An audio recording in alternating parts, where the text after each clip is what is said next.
जो हो चुका है उसकी परवाह करना बंद करो, नया सोचो, नया करो और आगे बढ़ो। जो हो चुका है अगर उसी में उलझे रहे तो आज आपका खराब हो जाएगा। मेरी इन बातों को आप हल्के में ना ले, आप इतने समझदार हैं कि मेरी इन बातों को आप अच्छे से समझ सकते हैं। अगर आप वाकई में पीछे हटने वाली घटनाओं को दिन रात अपने दिलो दिमाग में दोहराते रहेंगे तो आगे कुछ नया करने का निर्णय नहीं ले पाएंगे। जानते हैं ऐसा क्यों होता है?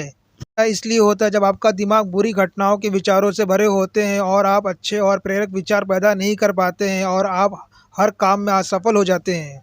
इसलिए मेरी मानिए, जो हो चुका है उसे भूल कर एक नई शुरुआत करें। मान लीजिए एक कमरे में विशाल किताबों का ढेर लगा दिया जाए और आपको एक विशेष किताब का नाम बताया जाए और उस किताब को उस कमरे में लगे विशाल ढेर में से ढूंढ कर लाने को कहा जाए तो आपको कितना समय लगेगा? मुझे लगता है आपको बहुत समय लग जाएगा।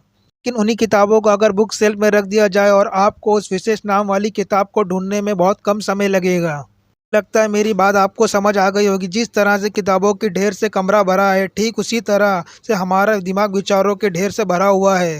जब हम निराश और दुखी हो जाते हैं, सही विचार और सही फैसले लेने में हमारा दिमाग भी असफल हो जाता है और हमें उस निराशा और दुख से बाहर आने में बहुत समय लग जाता है और इसी तरह हम समय की बर्बादी से हमेशा पीछे ही रह जाते हैं। आप अपने विचारों के ढेर को बुक शेल्फ की तरह दिमाग में रखोगे तो किसी भी परेशानी में हमारा दिमाग सही विचार और सही फैसले सही समय पर हमारे सामने लाकर रख देगा। करने का सिर्फ एक ही तरीका है, बस आप हर सुबह मेडिटेशन करना शुरू कर दो, क्योंकि मेडिटेशन में वो पावर है जो आपको अंदर से कुछ करने के ऐसा करने का सिर्फ एक ही तरीका है, बस आप हर सुबह मेडिटेशन करना शुरू कर दो, क्योंकि मेडिटेशन में वो पावर है जो आपको अंदर से कुछ कर गुजारने की ताकत देती है। आपके दिमाग में चलने वाले उथल पुथल को शांत करती है और सही रास्ता दिखाती है और सही निर्णय लेने की क्षमता पैदा करती है। को जागना होगा और इस भ्रम को मिटाना होगा कि आप कमजोर हो।